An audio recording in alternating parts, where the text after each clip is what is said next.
Oi, Olá, meu nome é Luciana Munhoz. eu sou a Thais Maia e nós somos as Bioéticas. O nosso canal é voltado para a esfera da saúde e do direito. Hoje nós vamos continuar a conversa sobre as críticas à teoria principialista.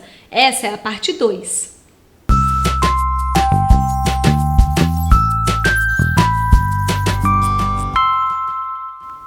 Então, pessoal, vocês viram que aqui é a parte 2 das críticas da teoria principialista.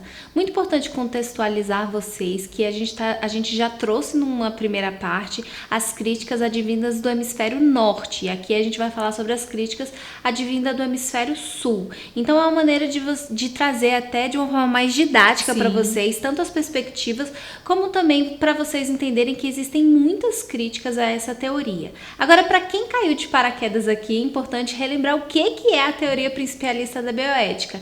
É aquela que foi mais conhecida, que propulsionou a bioética a ser conhecida e que trouxe o academicismo necessário para a bioética se tornar realmente uma ciência por si só. Então foi aquele livro do Beauchamp e Childress de 1979, Os Princípios da Ética Biomédica, que trouxeram 4 princípios pretensamente universais que resolveriam qualquer questão que se desenvolvesse no universo da saúde. Então trouxe o princípio do respeito à autonomia, da justiça, da não maleficência e da beneficência.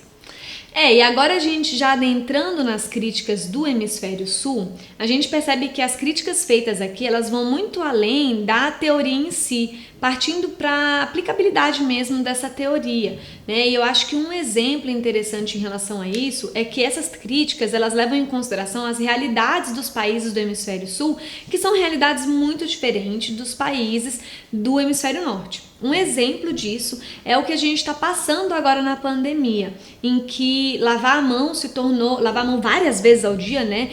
Virou aí um passo básico na luta para que você não se infeccione ou que diminua a possibilidade de infecção pelo vírus da Covid.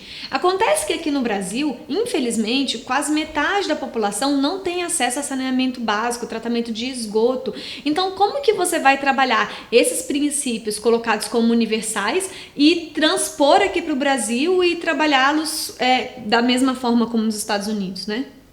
É completamente diferente. Aí a gente vai dividir então aqui em 4 perspectivas para trazer para vocês essas críticas. A primeira delas vai tratar sobre o individualismo da teoria. Quando a teoria ela nasceu, ela tinha muito a visão entre pesquisado e pesquisador, profissional e paciente, e aí teria uma aplicação concreta naquela situação específica. Mas quando a teoria ela começou a se expandir muito e realmente ser utilizada no dia a dia, na realidade das pessoas, tentou se aplicar para uma coletividade, algo que é praticamente impossível para essa teoria.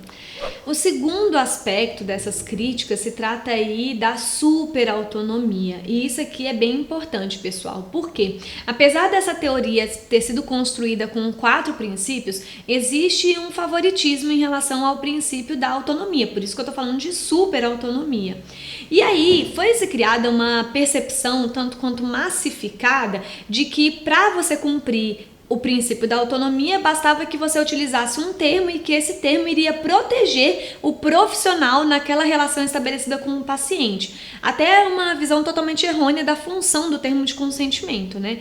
Então, pessoal, o que acontece? O judiciário brasileiro já entende que termos de consentimento por adesão ou termos de consentimento simplesmente genéricos são inválidos, são rejeitados nas cortes brasileiras. Na nossa atuação mesmo, enquanto advogadas, a gente leva isso com muita atenção. A gente vai individualizar cada uma das relações que a gente trabalha, porque o termo de consentimento tem essa função de informar, esclarecer e entregar mais autonomia para o paciente e também para o profissional envolvido, né? A terceira perspectiva das críticas advindas do hemisfério sul, ela fala sobre um universalismo da teoria, em que se fala que foi construída uma teoria a partir de uma moralidade comum. Mas é muito complicado a gente falar isso, porque é moralidade comum a partir de qual viés, né? É importante a gente enxergar que como você vai criar ferramentas bioéticas universais se tem, por exemplo, exemplo, algumas tribos indígenas que não têm a compreensão da individualidade. A gente não pode trazer ferramentas e transformá-las em universais, sendo que existem culturas, compreensões completamente diferentes no mundo todo. Basta a gente observar o mundo ocidental e o mundo oriental para a gente saber que é quase impossível você simplesmente transpor uma teoria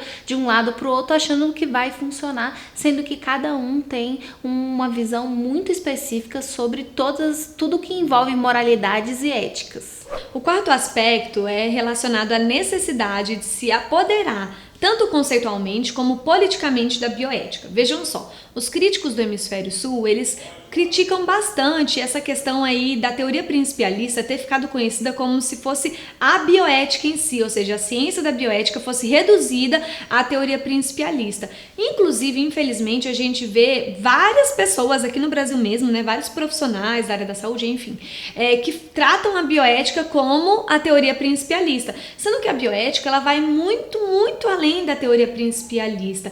E por isso que é tão importante que os países, as regiões se apoderem de fato de acordo com a sua realidade, né? Ou seja, que eles definam o que vai ser importante para sua região, de acordo com os seus elementos. Então vejam como que essa necessidade de se apoderar conceitualmente, politicamente, está linkada com todas as outras críticas que a gente colocou aqui do Hemisfério Sul, né? As realidades dos países do Hemisfério Sul têm que ser contemplada pela bioética. E a bioética aqui na América Latina, principalmente no Brasil, tem sim esse viés também de políticas públicas, esse viés coletivo, de uma ciência que vai levar em consideração a saúde enquanto um direito e todos os outros elementos que diferenciam a nossa bioética das outras bioéticas. Acho até que é legal a gente comentar a existência de várias bioéticas, né?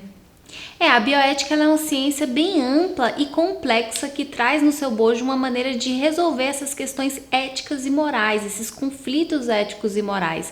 E é importante também entender que a teoria principialista ela é muito importante para a bioética, mas ela não deve em momento algum ser utilizada como sinônimo da bioética, que é uma ciência própria. Inclusive, vale falar que a gente vive num momento de ampliação conceitual da bioética, que a gente tem hoje em dia uma bioética principiológica, a partir da Declaração Universal sobre Bioética e Direitos Humanos. Então, a partir dessa bioética principiológica, a gente tem diversas teorias aí que vão então trabalhar a bioética em cada uma das suas esferas, dos seus hemisférios e em seus países, de forma realmente a trazer solução para esses conflitos éticos e morais que cada um vive e como resolver eles como ética prática que ela é.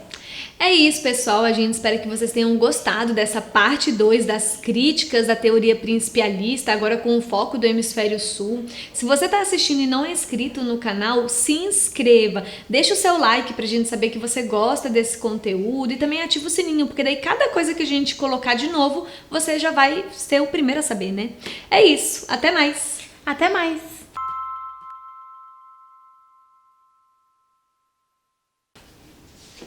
Vídeo 2!